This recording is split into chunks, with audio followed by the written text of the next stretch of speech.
Murphy and Mullen really anchor at prop, a powerful pack, but it's been lots of changes in the back. Bailey Wilson is out, Thomas Tuavari is out, and Saya Uhia and Yuri Van Vuren come in with Havili moving to flanker.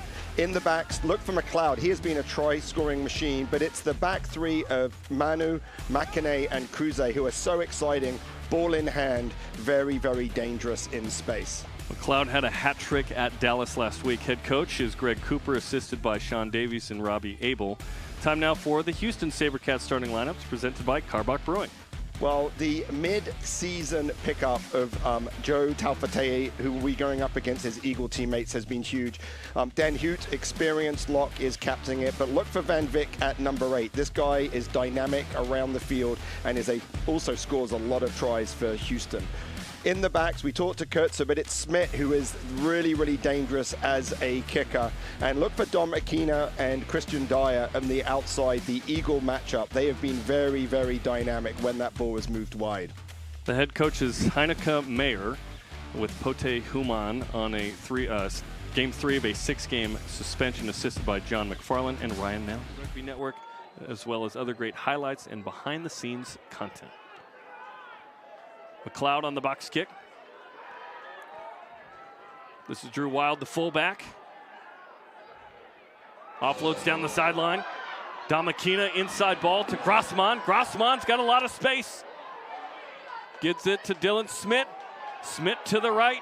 And this is going to be a try for the SaberCats. It's the 8-man Gideon Van Veek as Houston answers. There's no defenders around Wild. He can get it. And then he uses his footwork to get on the other side of the defender, able to just get through. And then it's actually just really great support lines. This is where Smith's actually showing what he can do. Comes by, and then Van Veek right there. Van Veek he is such a dynamic player. He is such a strong... Advantage being played for Utah. Second time Anselmi's called them for a little bit late on the tackle and not let him go. Calvin Whiting has got support with McLeod, and Connor McLeod is going to score his 4th try in 2 weeks.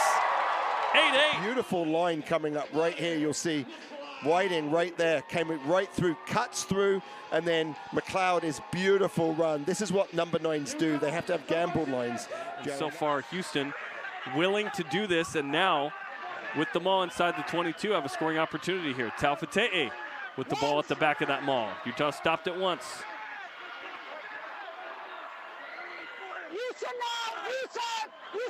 And Selmy telling them to use it because they've already done it once. So great defense there by Utah.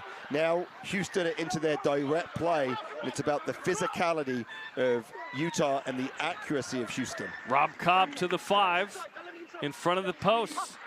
Back to Van Veek with the step and dot down.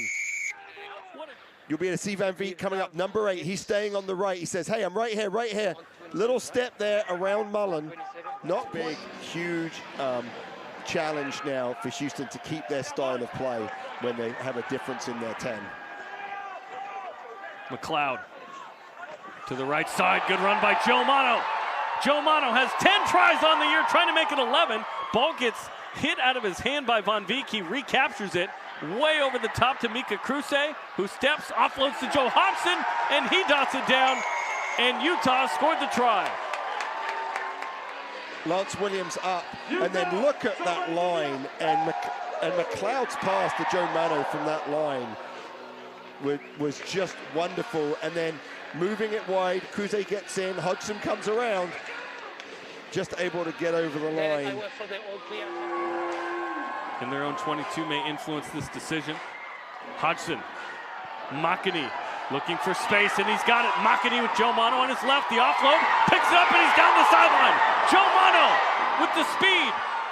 Gets to the 22, hands off to Calvin Whiting, flips to Mano, and Mano will score! End-to-end rugby. What guts to go for this. You can see they put Hodgson behind so he can receive it, and look at that footwork to go around Dom Aquina. That pass right there, very, very close. Interesting to see if they'll look at that. And then it's all about footwork and support. Able to come through, able to get it there, and then able to score. Made by Joe Mano. Mitchell out as well, so Houston already dealing with that. Joe Mano weaves his way through. Mano breaks through. Looking for Tyler Fisher, perhaps. doesn't give it up, gets tackled back to Hodgson. Hodgson wide to Mika Kruse, looking for the try, and he dots it down. Such actually a wonderful decision to be able to come round and keep that ball in two hands.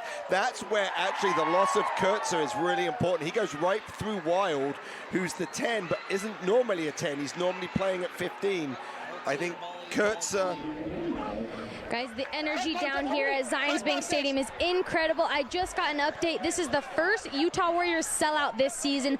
4,500 fans here supporting the Warriors in this hopeful win to get them into a playoff spot. It doesn't look too crazy right now, but you guys got to check these fans out. Listen to these fans when the Utah Warriors have the ball. It is keeping me awake and alive down on this field.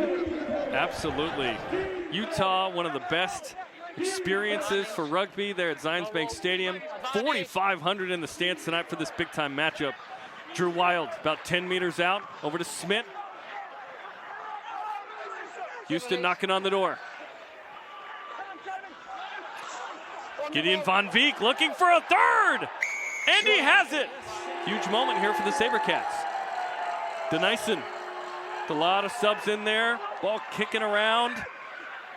Danny Barrett comes up with it.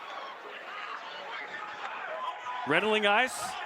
Over to Taufete'e, gonna put in a full 80 plus at hooker. Denison, Van Buren, and Emerson Pryor. High ball taken by Nasugenge.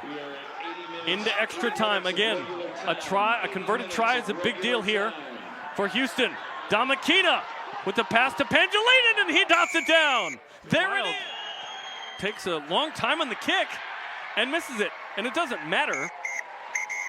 And that is the end of the game. Utah defeats Houston